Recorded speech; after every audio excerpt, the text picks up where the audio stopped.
Observamos el mundo para comprenderlo y para poder evolucionar. La inteligencia nos ha permitido forjar herramientas para comprender lo pequeño y lo infinitamente grande.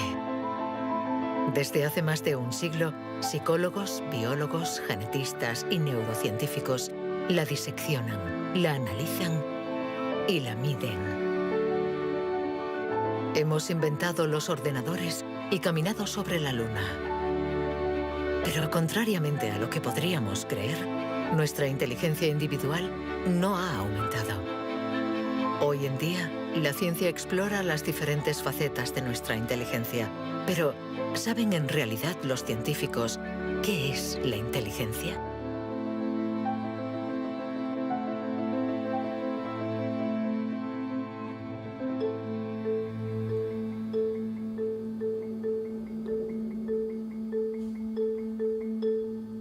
Inteligencia es relacionar,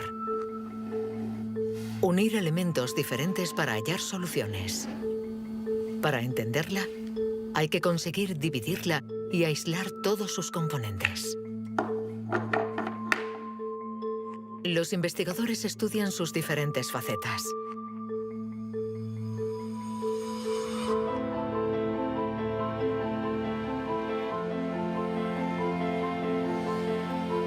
Para medir la inteligencia, una de las primeras propuestas ha sido medir la velocidad a la que reacciona el cerebro.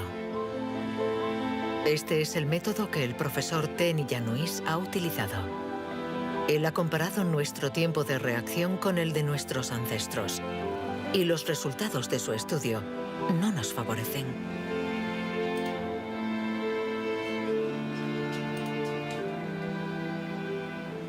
Para medir el tiempo de reacción, mostramos a una persona una luz sobre una pantalla y ésta, pulsando un botón lo más rápido posible, debe decir si la luz aparece a la derecha o a la izquierda. No es un acto reflejo, sino una información simple que nuestro cerebro debe procesar. Estos estudios sobre el tiempo de reacción son muy antiguos. Muchos de ellos los llevó a cabo Francis Galton, primo de Charles Darwin, entre 1860 y 1880 en Gran Bretaña. Galton hizo pruebas a muchos miles de personas representativas de la población de la época. La gente tenía entonces un tiempo de reacción muy rápido. Nosotros hemos buscado estudios comparables que hubieran sido hechos durante los últimos 120 años y hemos encontrado unos 15. Al compararlos, hemos podido comprobar que durante los últimos 150 años la gente se ha hecho cada vez más y más lenta. Para el profesor Tenny Januis, inteligencia es velocidad. Y nuestro cerebro invierte como media 50 milisegundos más que el de nuestros bisabuelos a la hora de procesar una información simple. 50 milisegundos más puede sonar como un algo ridículamente breve. Pero si pensamos en las miles y miles de decisiones que debemos tomar cada día, y somos un poco más lentos en cada decisión, esto puede tener consecuencias muy, muy importantes.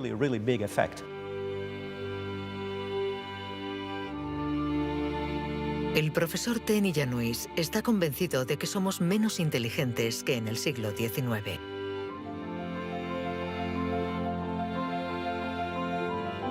Y la prueba está en la increíble capacidad de invención de este periodo, marcado por una explosión de las innovaciones, de la creatividad, de las ideas. En el siglo XIX hubo muchas innovaciones fantásticas. Hay estudios que muestran que el número de inventos por habitante era 4 veces mayor que hoy en día. El profesor Tenny Januis piensa que nuestra inteligencia está en declive desde hace por lo menos 150 años. Pero en el siglo XIX, Sir Francis Galton ya pensaba que los ingleses eran bastante menos inteligentes que los griegos de la antigüedad, donde no faltaban las mentes brillantes. Entonces, y los predecesores de los griegos, los hombres prehistóricos. Es extremadamente difícil medir su inteligencia. Sin embargo, en el Instituto Max Planck de Leipzig intentan responder a esta pregunta reconstruyendo el cerebro de nuestros antepasados de la prehistoria.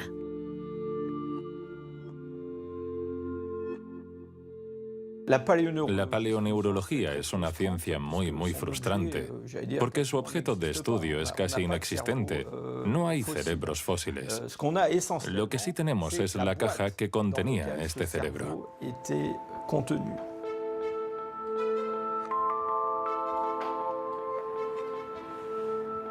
Al comparar nuestro cerebro con el del hombre prehistórico, los científicos han encontrado diferencias no solo en la forma, sino también en el tamaño. Algunos de estos individuos tenían un cerebro más grande que el nuestro. Sabiendo que todo lo que somos, todo lo que pensamos, nuestros recuerdos, la personalidad, las emociones, el lenguaje, todo depende de este órgano, entonces, ¿es que la inteligencia está relacionada con el tamaño? Sería absurdo pensar que no hay relación entre el tamaño del cerebro y la complejidad de los comportamientos, es decir, la inteligencia. Esto lo vemos en el reino animal. Los animales llamados más inteligentes, en particular los cetáceos y algunos tipos de delfines, por ejemplo, tienen cerebros muy grandes, con un gran número de neuronas.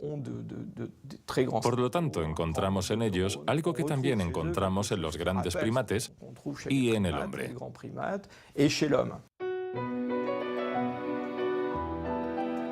La evolución hizo crecer el tamaño de nuestro cerebro durante 2 millones de años, hasta alcanzar su máximo hace unos 15.000 años.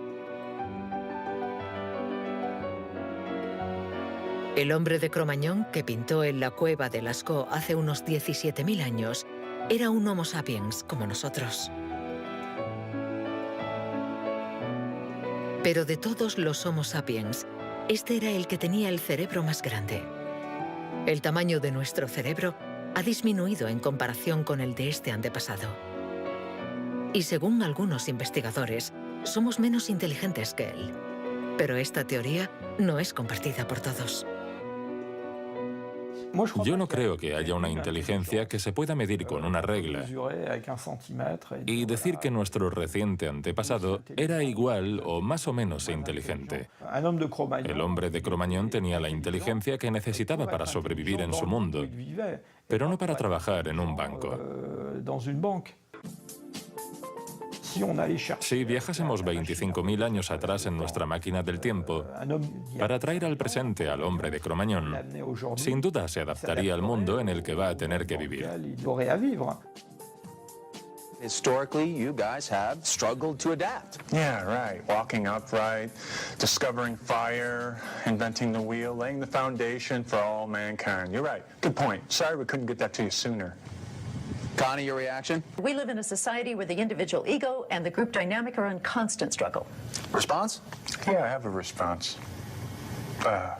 What? ¿Más inteligente? ¿Menos inteligente? Cuando intentamos medir la inteligencia, todo se complica. Y sin embargo, lo hacemos continuamente. En las universidades del mundo entero se enseña qué es la inteligencia. Y todos nosotros, sin ser especialistas, la medimos cada día. Todos medimos la inteligencia. Si es usted soltero y va a un bar y conoce a alguien, lo más importante después del físico es la inteligencia. Medimos la inteligencia de la gente siempre. Si hablamos sobre un concepto difícil o hacemos algo que desconocen, ¿cuánto tardan en entenderlo? Medir la inteligencia analizando las respuestas. Evaluando la pertinencia de las acciones. Comparando a los individuos. Un método que dio lugar a la única herramienta de la que disponemos para medir la inteligencia. El cociente intelectual, inventado por Alfred Binet a principios del siglo XX. Alfred Binet criticó bastante a los alienistas, los psiquiatras de la época. que hacían diagnósticos para juzgar la discapacidad intelectual, separando en grandes categorías: los idiotas, que tenían el grado más alto de discapacidad, después los imbéciles y luego los tontos. En opinión de Binet, sus juicios eran discutibles, muy difusos y diferentes de un psiquiatra a otro. Él pensaba que eran necesarios unos criterios objetivos y una única herramienta de evaluación basada en criterios científicos. En 1905, el Ministerio de Educación francés pidió a Binet que encontrara la manera de detectar a los niños con dificultades escolares. Él no tenía ninguna teoría sobre la inteligencia, pero observando a sus hijas, pensó que podría hacer una evaluación a partir del razonamiento, la capacidad de comprensión y la memoria. Lo que finalmente intentó hacer fue encontrar para cada grupo de edad los problemas característicos de ese grupo. Por ejemplo, les enseñaba una foto y les preguntaba qué representaba. Señaló que los niños de 3 años enumeraban lo que había en la imagen. Hay un señor, una señora, un banco, un árbol. Los de 7 u 8 años describían la imagen. Hay un señor y una señora sentados en un banco. Y por último, los de 12 años interpretaban la imagen. ¿Están tristes? ¿O bien el señor está enfermo? Y cosas así. Así, Binet desarrolló junto a Théodore Simon el primer test de inteligencia. Había nacido el clásico test de la edad mental. Es la relación entre la edad mental dada por el resultado del test y la edad real de la persona. La cifra se multiplica por 100 para obtener el cociente intelectual. Si un niño de 10 años resuelve las pruebas de uno de 12, será un niño adelantado y tendrá un cociente de 120. La idea era relacionar el rendimiento de un individuo con el de otros individuos comparables, es decir, los que están exactamente en la misma categoría de edad, la misma cultura, etc. Y, obviamente, partiendo de una serie de puntuaciones en la prueba para una edad determinada. El cociente intelectual es la posición de un individuo comparado con el rendimiento de otros que son como él o ella, es decir, de la misma edad. Le damos al cociente intelectual un poder exagerado, porque pretende medir una cualidad tan particular como la inteligencia. Es difícil resistirse a la tentación de medirse, de compararse.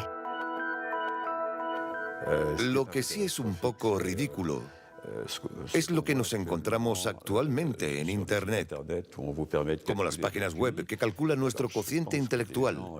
La gente hace el test, se encuentra con una cifra y la interpreta. Y si, por ejemplo, esta cifra no es buena, pensamos que no somos inteligentes. Es absolutamente catastrófico. El 2. Es ridículo pensar que una cifra defina a una persona. El 4. El 3. Solo un psicólogo hará un test fiable del cociente intelectual. El 2.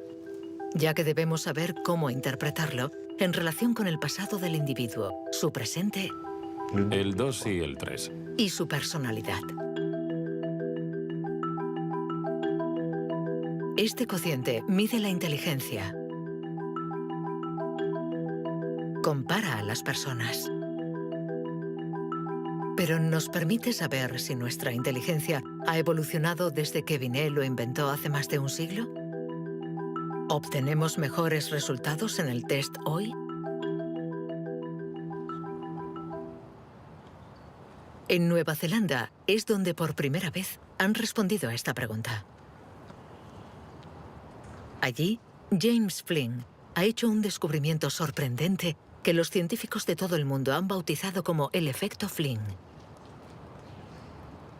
El efecto Flynn supone el descubrimiento de que todas las naciones que entraron en la era industrial han obtenido mejoras considerables en los tests de cociente intelectual. He revisado toda la variedad de estas pruebas en 40 países, como en Francia, Holanda o Noruega, donde los jóvenes habían sido llamados al servicio militar. Se les ha dado cada año exactamente el mismo test, y las mejoras son muy evidentes. Hace 1 o 2 generaciones, la gente obtenía una media de 30 respuestas sobre 60. Hoy obtienen 45. Después de evaluar decenas y decenas de estudios, James Flynn ha mostrado que desde hace más de 60 años obtenemos mejores resultados en estos test. ¿Quiere esto decir que ahora somos más inteligentes que nuestros abuelos? Un cambio en el cociente intelectual no significa necesariamente un cambio en la inteligencia. Pongamos un ejemplo. Una persona hace hoy el test por primera vez. Si hace el mismo test al día siguiente, existe un efecto de aprendizaje. Su puntuación va a ser más alta, pero no quiere decir que se haya hecho más inteligente. Solo significa que se ha familiarizado con el test. El aumento del cociente intelectual se debe en gran medida al entorno, mejor alimentación y mejor educación. Nuestro cociente aumentaría de 2 a 3 puntos por cada año de escuela, y los años de escolarización han pasado de una media de 6 a principios del siglo XX a los 11 años de hoy en los países industrializados. Todos estos cambios añadidos han incrementado los resultados. Cuando realizamos un test hoy, estamos preparados en la medida en que la escolarización y otra serie de factores nos han dado la capacidad de aplicar nuestra lógica de forma abstracta. Es decir, que podemos ver una serie de números y acertar el siguiente.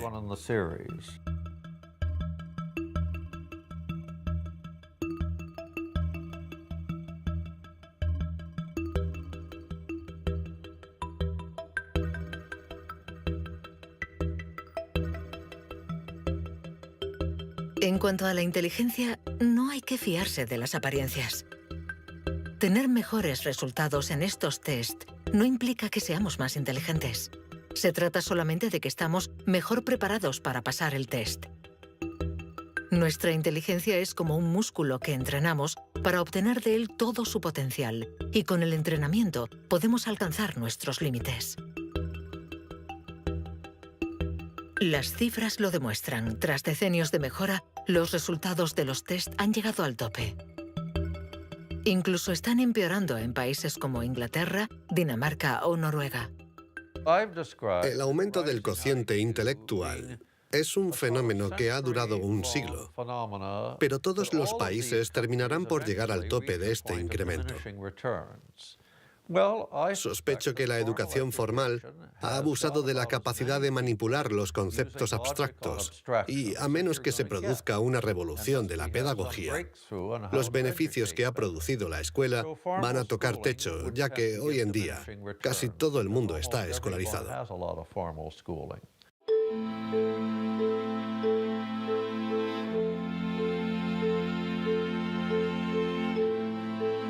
Un cociente estancado. Cerebros cada vez más lentos y más pequeños. ¿Dónde está nuestra inteligencia? Las primeras herramientas para medir la inteligencia se inventaron hace más de un siglo. Y todavía estamos influenciados por las teorías de Sir Francis Galton y Alfred Binet. Pero hoy podemos llegar más lejos. En lugar de medir lo que la inteligencia produce, pongamos nuestra atención en el órgano que produce la inteligencia.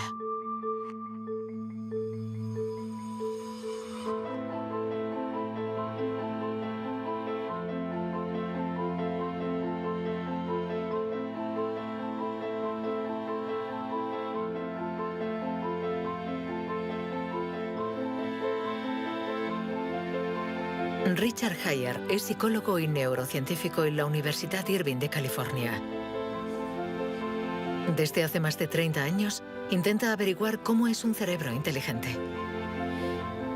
Gracias a los progresos de los instrumentos de observación, Heyer y su colega, el profesor Rex Jung, investigan en qué lugar del cerebro se aloja la inteligencia.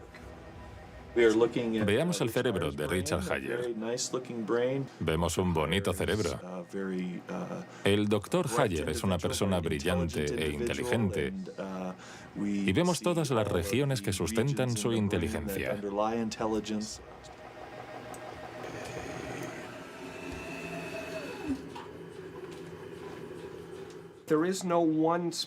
No existe ninguna zona en el cerebro a la que podamos llamar centro de inteligencia. Se pensaba que había un centro de inteligencia en la parte frontal, pero las investigaciones han demostrado que cuando resolvemos problemas de inteligencia en el interior de un escáner, la comunicación bidireccional entre la parte frontal y la parte posterior es muy importante mientras efectuamos la operación. El profesor Hayer es uno de los pioneros en la utilización de modernas técnicas de neuroimagen. Su primer estudio data de 1988. Hasta entonces, nadie había utilizado estas herramientas para investigar la inteligencia. Hemos encontrado áreas del cerebro que se activan cuando hacemos un test de inteligencia. Pero lo más sorprendente ha sido que cuanto más activas estaban estas áreas, menos buenos eran los resultados de dichas pruebas. Esto es lo contrario de lo que esperábamos. En el mundo de la ciencia, encontrar un resultado opuesto a lo esperado es realmente interesante.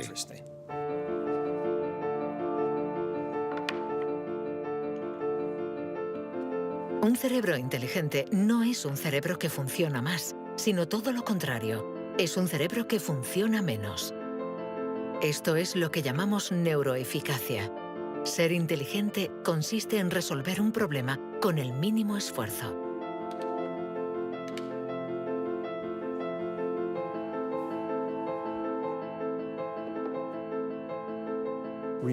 Si recordamos la primera vez que condujimos un coche, el primer día en un gran aparcamiento vacío, con alguien sentado a nuestro lado, girando el volante y pensando, ahora tengo que frenar. Sin embargo, hoy conducimos en medio del tráfico de una ciudad desconocida y aún así podemos charlar con los acompañantes, porque nuestro cerebro es ahora mucho más eficaz.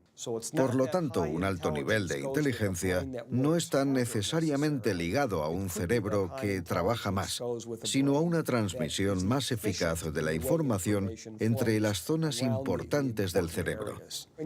Cuando se piensa en un proceso tan complejo como la inteligencia, debemos imaginar que el cerebro es como una orquesta con distintas secciones. Pero el verdadero misterio está en cómo interactúan estas secciones, porque, como sabemos, esta orquesta no tiene director.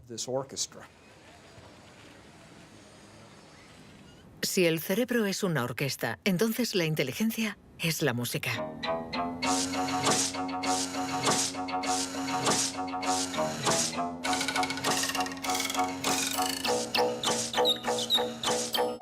Cuando empezamos a interpretar la partitura, nunca sabemos cómo van a tocar juntos los músicos.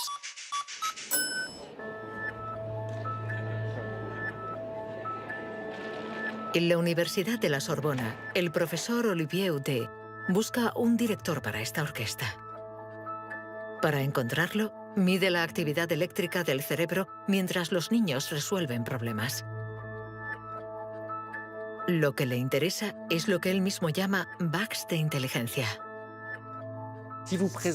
Mostramos a un niño una imagen con 1, 2, 3, 4, 5 babars separados y 5 babars juntos.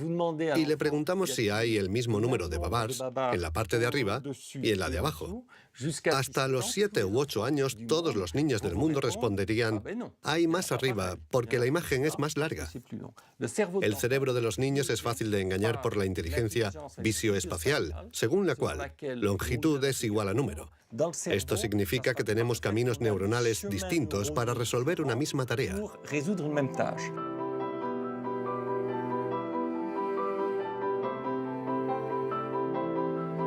Contar o medir. Hay muchas soluciones para un mismo problema, y nuestro cerebro está continuamente luchando para inhibir las estrategias negativas. Lo que queremos mostrar, y esta es la originalidad de nuestro laboratorio, es que la inhibición es sin duda el proceso clave y positivo de la inteligencia, porque nos permite resistirnos a nosotros mismos. Resistirnos a nosotros mismos es aprender a controlar las interferencias que perturban a nuestra inteligencia. El test de Stroop es uno de los métodos de observación de estas interferencias. Consiste en decir el color de una palabra sin leerla. Azul, amarillo, rojo, amarillo, verde. ¿Rojo, verde? ¿Verde? ¿Rojo? verde, amarillo, Amarillo, rojo. amarillo, amarillo, rojo. ¿Amarillo? ¿Rojo? Amarillo, amarillo. Rojo, verde, ¿Rojo?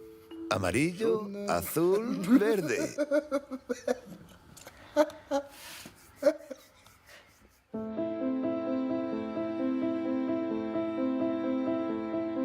Para resolver un problema usamos diferentes regiones del cerebro unidas entre sí, pero que a veces entran en competencia. Pero ¿cómo se comunican las diferentes regiones? Este tema le interesa al profesor Douglas Fields, del Instituto Nacional de la Salud de Washington. El cerebro está hecho de dos clases de tejidos, materia blanca y materia gris. Todos hemos oído hablar de la materia gris, que es donde se encuentran las neuronas, en la superficie del cerebro. Pero debajo hay miles de conexiones, de cables, de axones que conectan las neuronas formando circuitos. Y es de color blanco porque estos axones están aislados por una membrana celular llamada mielina.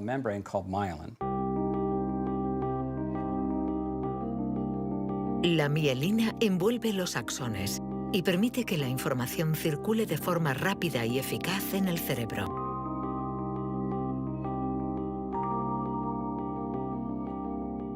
Cuando nace un niño, su cerebro no está maduro. Sus funciones son mínimas. Un bebé no puede hacer casi nada. No puede alimentarse, su visión es muy limitada, no puede andar ni sujetar su cabeza. Esto se debe a que nuestro cerebro está siendo permanentemente moldeado por el entorno. Y una de las cosas más interesantes respecto a la mielina es que se forma después de nacer. La mielina es esencial para que la información circule de forma eficaz por el cerebro. Es esencial para nuestra inteligencia. Pero en la actualidad, la formación de la mielina está alterada.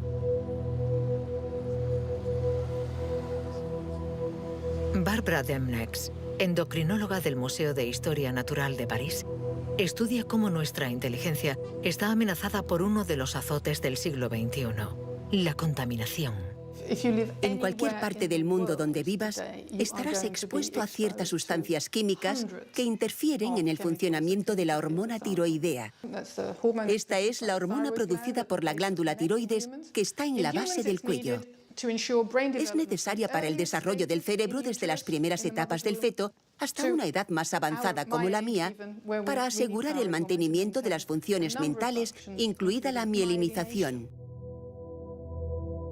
La Autoridad Europea de Seguridad Alimentaria ha analizado 297 pesticidas. Entre ellos, más de 100 afectan al funcionamiento de la hormona tiroidea, como el bisfenol A, el PCB y los productos ignífugos. Productos químicos con los que estamos en contacto a diario. El equipo de Barbara Demnex ha demostrado que estos productos bloquean los receptores específicos de la hormona tiroidea de cada una de las células cerebrales y los efectos son considerables. Hay una evidencia sólida. Los científicos hemos observado los niveles de exposición en las madres. Se han comparado diferentes niveles de exposición y hemos visto que los niveles más elevados estaban asociados a una pérdida de 5 a 6 puntos de cociente intelectual en sus hijos. Cierto es que la mayoría de nosotros no percibimos la diferencia, pero es evidente que 5 puntos menos de cociente intelectual pueden suponer una gran diferencia en cuanto al éxito escolar o al éxito en la vida. Y saberlo puede ser muy preocupante para los padres.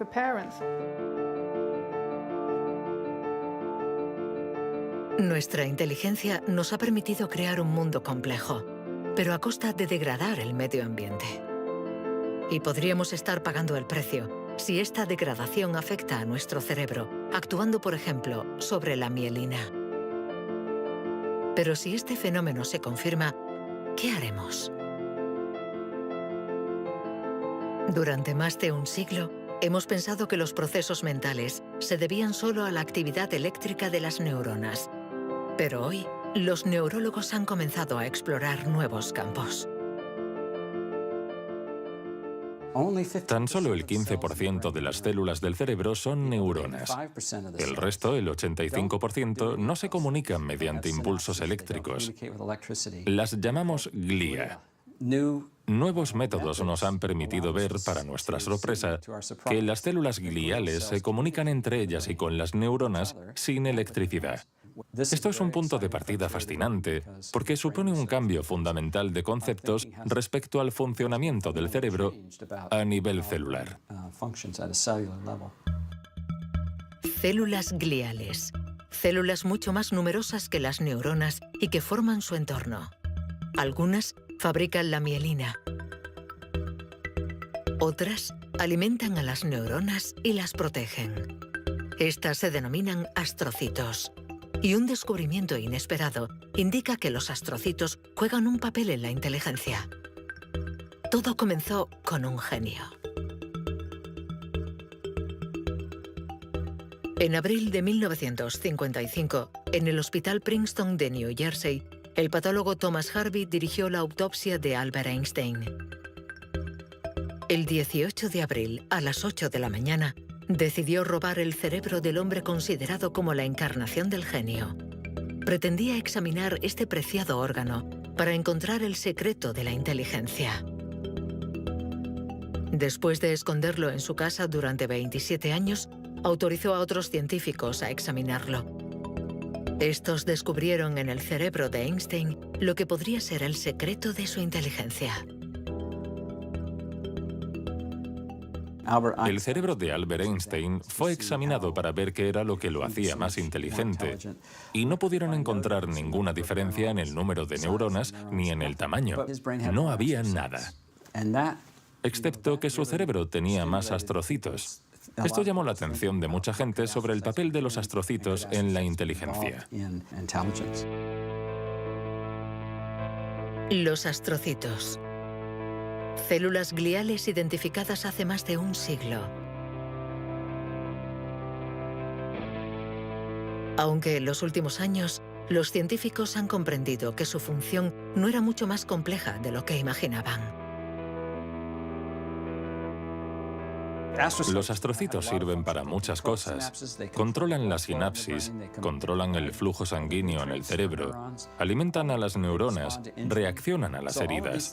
Todas estas cosas estaban consideradas como tareas menores que los astrocitos hacían en el cerebro, y no habían sido tomadas muy en serio hasta que se dieron cuenta de lo determinantes que son los astrocitos para las neuronas.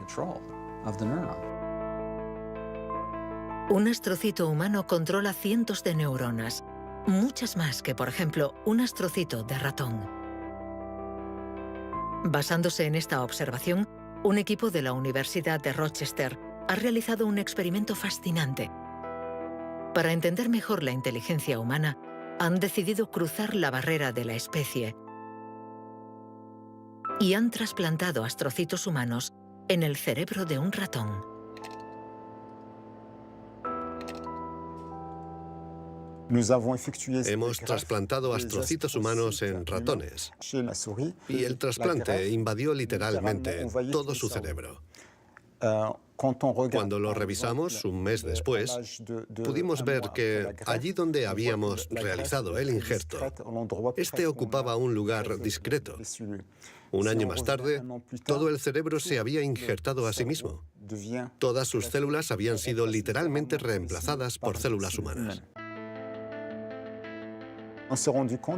Y nos dimos cuenta de que estos ratones tenían más memoria y más capacidad de aprendizaje que los no injertados.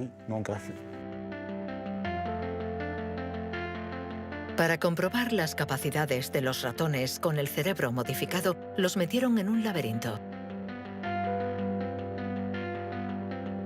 Resultado: los injertados encontraron la salida 2 veces más rápido que los no injertados. Este experimento no deja lugar a dudas. Los astrocitos favorecen la memoria y el aprendizaje. Juegan un papel clave en nuestra inteligencia.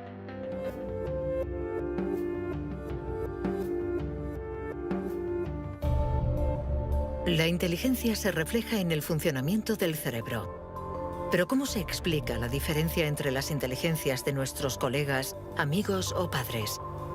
¿Es que tienen más materia blanca, menos astrocitos o sus neuronas son más rápidas? El origen de nuestras capacidades se encuentra en parte en nuestros genes. Robert Plomin estudia la genética del comportamiento. En sus investigaciones ha visto crecer a miles de niños y gracias a ello espera poder encontrar los genes que influyen en la inteligencia. A menudo la gente desea saber en qué medida la inteligencia viene determinada por los genes. En primer lugar, hay que insistir en que la palabra determinar no es adecuada. Debemos decir influenciar, ya que, como sucede con el tamaño, está estrechamente relacionado con los genes, pero no determinado por ellos. Si somos altos, es probable que nuestros hijos sean más altos que la media, pero si están mal alimentados o enfermos, serán más bajos. Esto no es determinar, es influenciar. En otras palabras, los genes nos dan el potencial y el entorno decide el resultado final. Para entender las relaciones complejas entre genes e inteligencia, Robert Plomin ha realizado miles de test en gemelos. Los gemelos idénticos tienen la particularidad de ser clones, tienen exactamente los mismos genes. Son completamente idénticos. Mismo pelo, mismos ojos, pero ¿tienen los mismos resultados en los test de inteligencia? La respuesta es sí. Sus resultados se parecen mucho más que los de otros hermanos. Esta es la prueba de que, sin ser completamente determinantes, los genes sí juegan un papel crucial. La mayoría de los países del mundo, más de 100, dispone actualmente de registros de gemelos porque reconocen la importancia del método gemelar a la hora de calcular la influencia de los genes. La siguiente etapa de nuestras investigaciones consiste en encontrar los genes responsables de la inteligencia. Para esto, Robert Plomin ha utilizado chips de ADN capaces de detectar más de 1 millón de marcadores genéticos. Comparando el ADN de los que tenían buenos resultados en los test, Plomin quería saber si ciertos genes se dan con más frecuencia. Pero la identificación precisa de estos genes es mucho más complicada de lo que esperaba.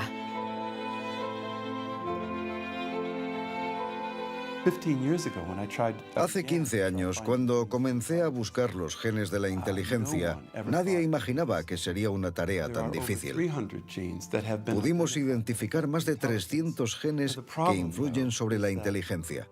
El problema era que habíamos estudiado solo el 1%.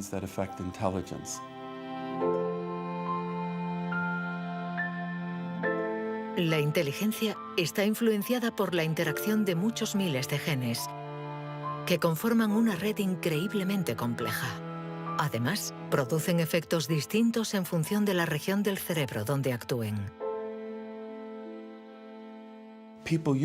Antes pensábamos que el cerebro funcionaba por áreas. Esta área controla el lenguaje, esta hace otra cosa. El cuerpo calloso comunica los hemisferios. Hoy nos hemos dado cuenta de que esto era ficción y que el cerebro actúa de forma más global. Desde un punto de vista genético, se ve más claro todavía, ya que la mayoría de los genes que actúan sobre el cerebro actúan sobre muchas regiones del cerebro. Paso a paso vamos entendiendo nuestra inteligencia. Los científicos afinan las herramientas para medirla, pero la cuestión es cómo las vamos a utilizar.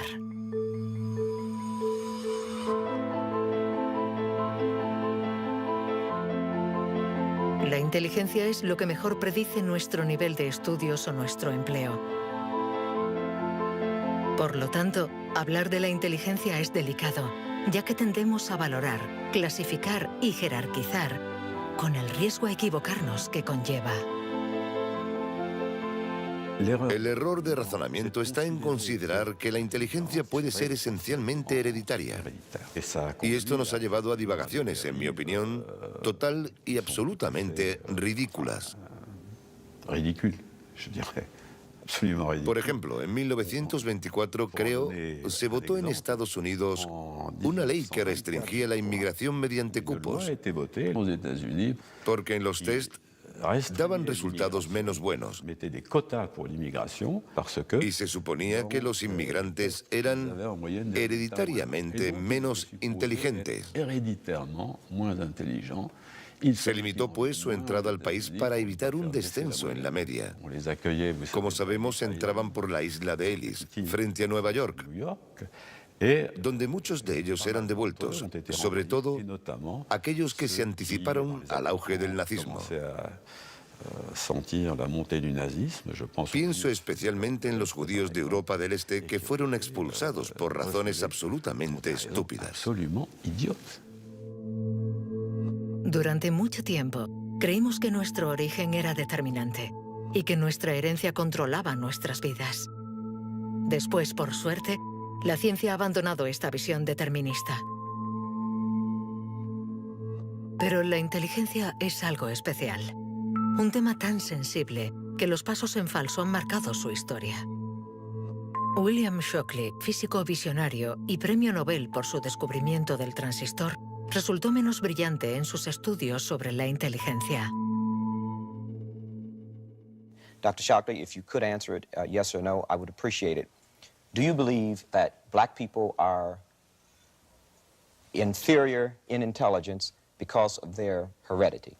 What I say is this. My research leads me, and it's a tragic conclusion, really, my research leads me inescapably to the opinion that the major cause of the American Negro's intellectual and social deficits is hereditary and racially genetic in origin, and thus not remediable to a major degree by practical improvements in environment. Then what do you see as the solution to the problem? I would propose that you would offer a bonus to everyone to be sterilized. The offer is based upon the best estimates, best scientific estimates that one can have of any genetically carried disabilities. 1974, prácticamente ayer. Una época nada lejana. Algunos utilizaban el cociente intelectual para justificar su racismo y excluir lo diferente. Joseph Skobanek sufre el síndrome de Asperger, una forma de autismo compatible con un cociente elevado. Graduado en ciencias políticas, doctor en filosofía y escritor, con 6 años no hablaba una palabra. Hoy habla 7 idiomas, entre ellos el hebreo, el árabe, el persa y el azerí. Yo formaba parte de esos niños cuyo destino era la basura. Durante mucho tiempo nos dijeron que las personas autistas eran deficientes intelectuales. Autismo llegó a ser casi sinónimo de discapacidad intelectual. Sin embargo, hoy sabemos que esto no es así. Toda sociedad humana necesita una jerarquía, necesita gente que marque la diferencia. Y tendemos a resumirlo todo bajo un criterio único. En Estados Unidos, la calidad humana y las jerarquías se definen por el cociente intelectual. En Francia puede ser cualquier concurso administrativo. En la China imperial eran los famosos exámenes del mandarín. Pero todo esto reposa sobre una idea central, y sin embargo errónea, la de que hay una única escala para medir la inteligencia de la humanidad. Y todo aquel que predica estas teorías se sitúa a sí mismo en lo más alto. La inteligencia como escala única de la humanidad. ¿Pero se puede definir lo humano desde una sola dimensión? ¿Podemos ser definidos tan solo por la inteligencia cuando ella misma tiene tantas facetas distintas?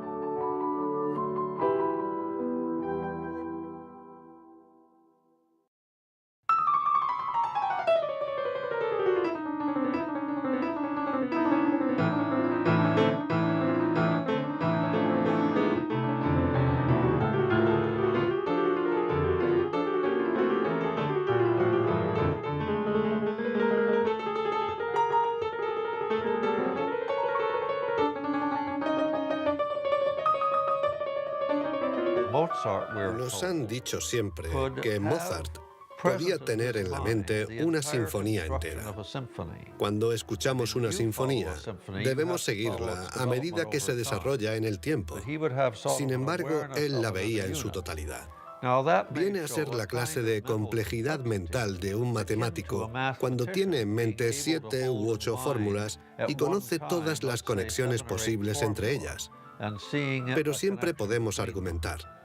¿La inteligencia musical es inteligencia? No importa. Lo que importa es que existe y que aquellos que la poseen no tienen necesariamente un cociente intelectual elevado.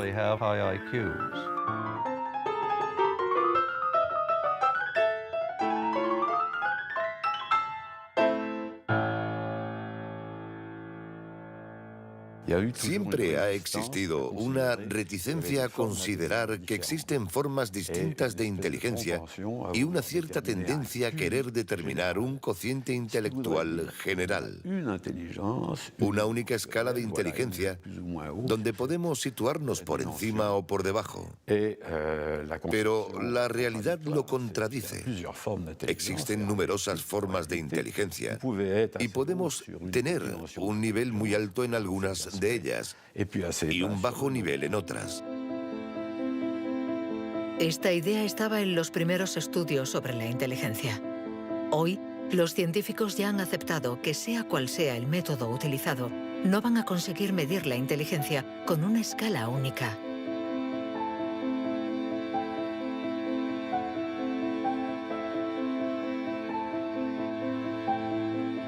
En la Universidad de Nuevo México, el profesor Rex Jung está convencido de que para resolver cualquier tipo de problema usamos distintos tipos de razonamiento. Y lo que llamamos inteligencia no es sino uno más de ellos. Creo que la creatividad es otro modelo de funcionamiento del cerebro y lo que intento averiguar es si es diferente a la inteligencia o similar. ¿Estamos hablando de lo mismo o de algo distinto? Y he llegado a la conclusión de que la creatividad es un proceso de razonamiento básicamente diferente.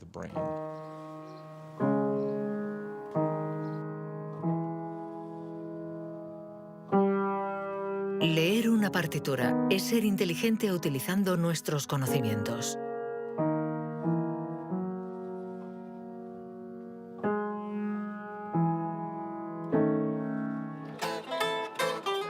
Improvisar es ser inteligente inventando y siendo creativo.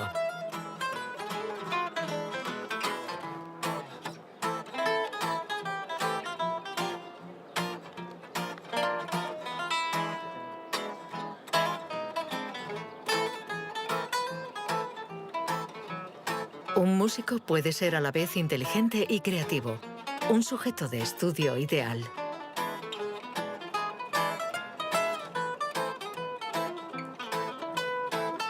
El profesor Jung ha estudiado numerosos cerebros para saber cómo pueden coexistir inteligencia y creatividad. Trabajo sobre la hipótesis de que son complementarias y que hay dos redes diferentes en el cerebro que cooperan para permitirnos razonar. Una es un tipo de razonamiento inteligente y la otra un tipo de razonamiento creativo. Y las dos son extremadamente importantes. Estamos muy cerca de comprender cómo funcionan. Nuestra teoría es que la red de la inteligencia se sitúa sobre todo en la superficie del cerebro. Con la creatividad las cosas son diferentes, porque depende principalmente de la llamada red de modo por defecto, situada en el interior del cerebro. Estas dos redes intercambian permanentemente información para que podamos resolver los problemas que nos plantea el mundo en que vivimos.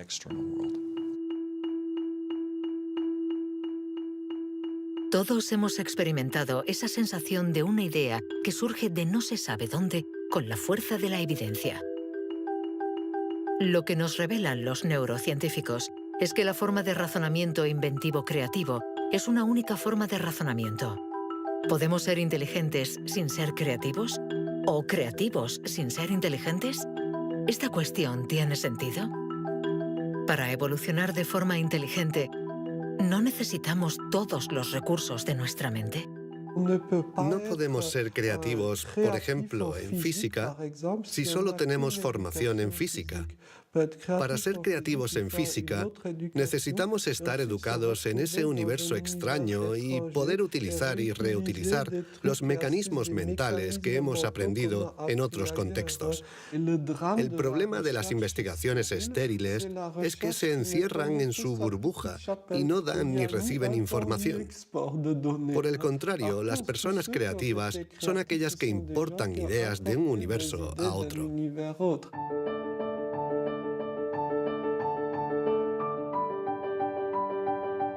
Los hilos se tejen. El cuadro se completa. Los científicos ensamblan poco a poco las diferentes piezas de nuestra inteligencia. Pero el mundo evoluciona y la inteligencia también. El cerebro está en permanente evolución y permite que la inteligencia se adapte a los problemas que debemos resolver, por múltiples y variados que estos sean. Cuando era niño, sabía que yo no funcionaba como los demás y era consciente de ello. Esto me hizo reflexionar y me llevó a imaginar un mundo plural. Un mundo donde no hubiera una única forma de clasificar y de medir, sino muchas. Lo que quiero decir es que la verdadera inteligencia humana no está en pensar de forma plural y saber tener en cuenta distintas formas de entender el mundo y no solo una.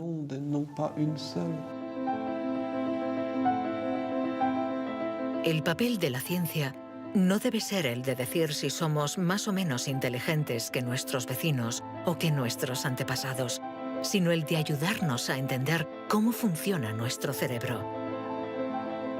Así, sabremos cuidar nuestra inteligencia y también mejorarla para tejer hilos de unión entre nosotros y la diversidad que nos rodea.